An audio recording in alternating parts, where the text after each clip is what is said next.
Hello, everybody. I know I didn't do a tarot reading yesterday. I did do it on my live, though. So you can go back yesterday because I did a tarot reading on my live. The other thing is that I do have a tarot class coming up in March on Wednesday. So I think it's the 2nd. And it's every Wednesday in March in the evening. And it's going to be live on Zoom. So if you want to join me, please come over and join me.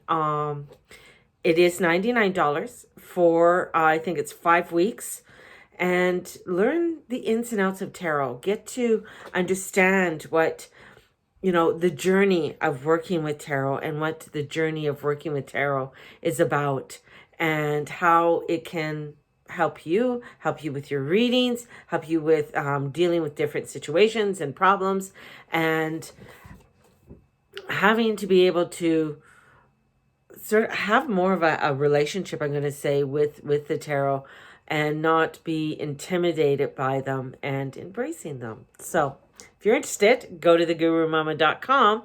And it is, I put it down to $99. It's regular $222. So it's a good deal. It's a good deal. And you get to work with me live. Like, come on. So what do we have today? We have the moon in Libra. So the moon in Libra is going to be squaring over to Venus in Capricorn. Now, Venus rules Libra.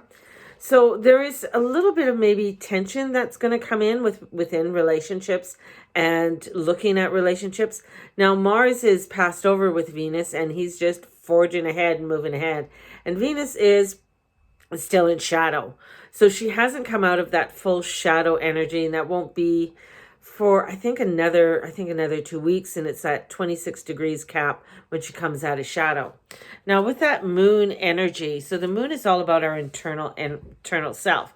Libra wants to balance everything, wants to make sure everything's okay. Is this the right way of doing it? And with that energy of Venus coming in, it feels like, am I taking the right steps forward? Is this where, it's kind of like a tug, a push and a pull kind of feeling within inside ourselves. And the sun has gone into Pisces, and this is magical. They haven't been there since 1856. So we have the sun coming into Pisces with Jupiter and Neptune. Not that the sun's there every year, but I'm saying with Jupiter and Neptune. Hasn't been there since 1856. It's been a long time since the sun's moved.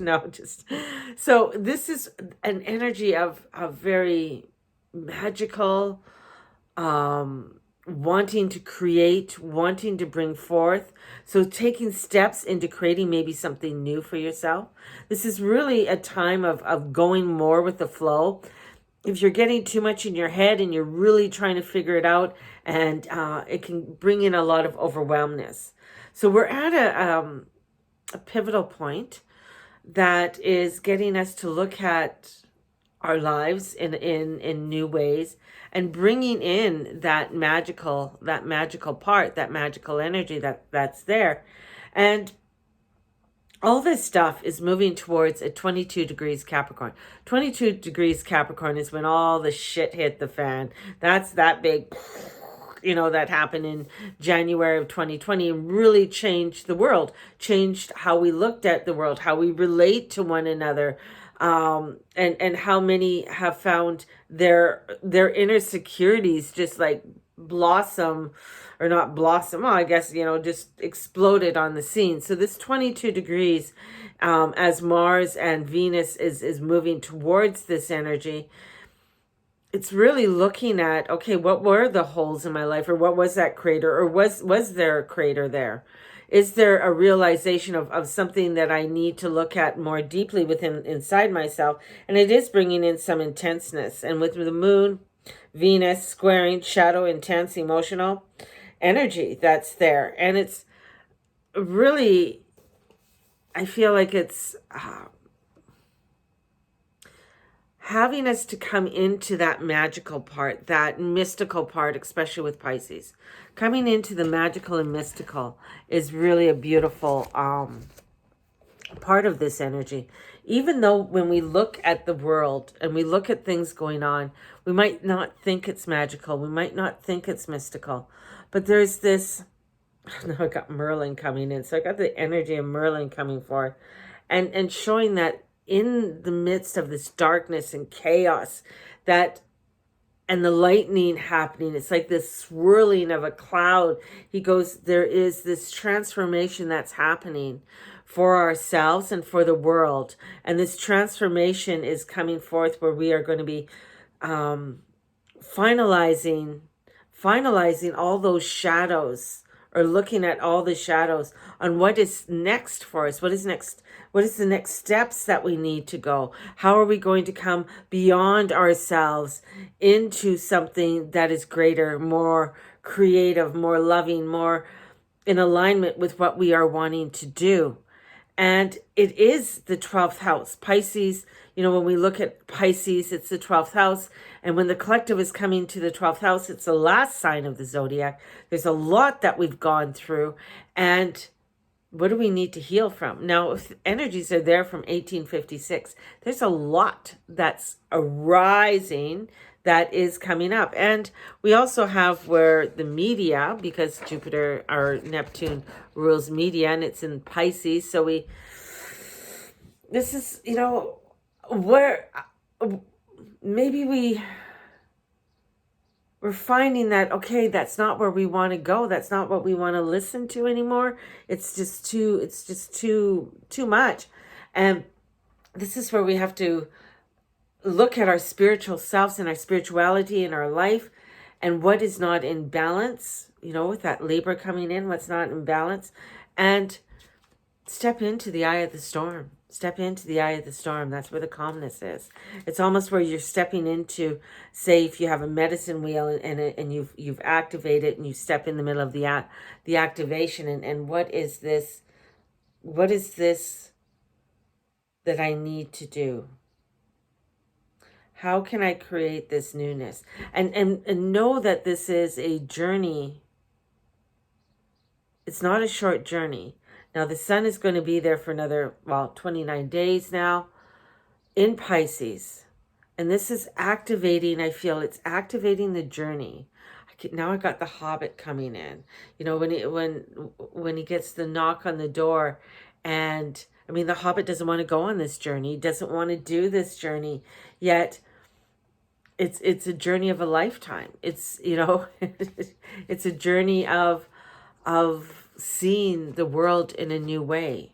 And that's part of going into this eye of the storm, where we have to step into seeing the world in a new way, and in a way that we never thought we would, in a way that we never thought could be. And that means we look at the good and the bad and the ugly of it all, and really get us to a place where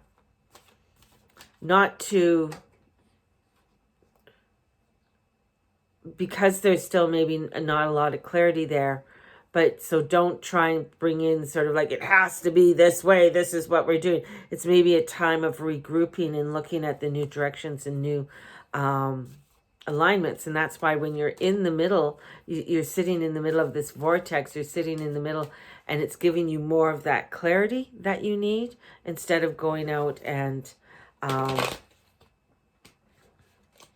just trying to fight it all out. And this is more of a flow than it is a fight. So going with a flow than a fight. So let's pull some cards.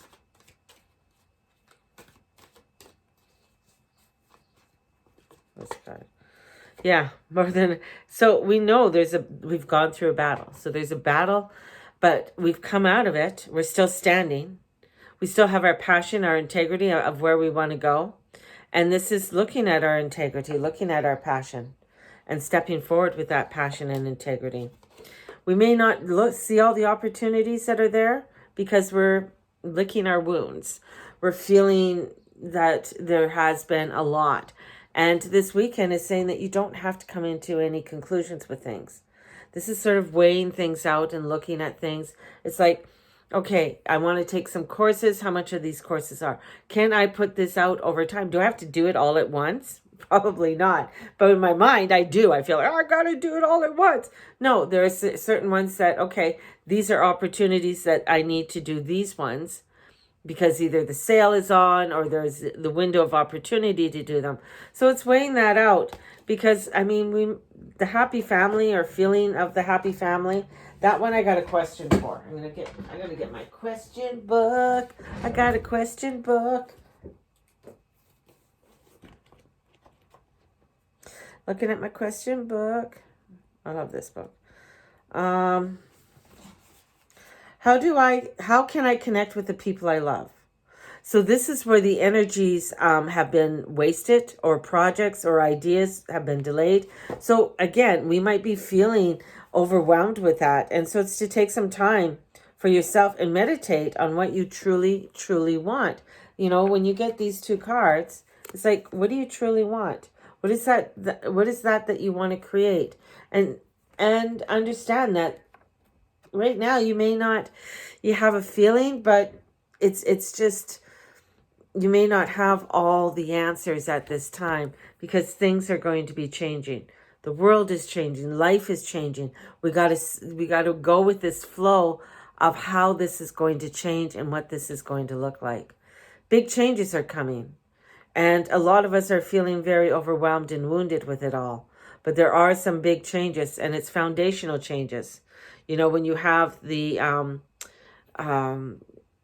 4 fixed signs that are there, it's very foundational. So our foundations are changing when it comes to, I mean, we have Taurus. Uranus is in Taurus. The North Node is in Taurus. Venus rules the North Node, or Venus rules Taurus. We have Leo, the lion, the heart, right? And then we have, again, you know, here comes the energies of air. You know, what is it of air? And then our intellect, our emotions with it all. So feeling things, understanding things on how we are and how we're flowing with it all. And I'm going to ask for a clarity card, one more clarity card. Yeah, we can't make decisions. Everything's still up in the air. We're still trying to figure things out. It's still kind of crazy right now. And, you know, we might be feeling just a wee bit overwhelmed at this time. And this overwhelmness might be bringing in for us to sort of like, it's unrealistic. And so we need to learn to differentiate between what you are unsure of and your deepest heart desires. So you got to learn to see the difference with them as things are changing in and around you. So there you go.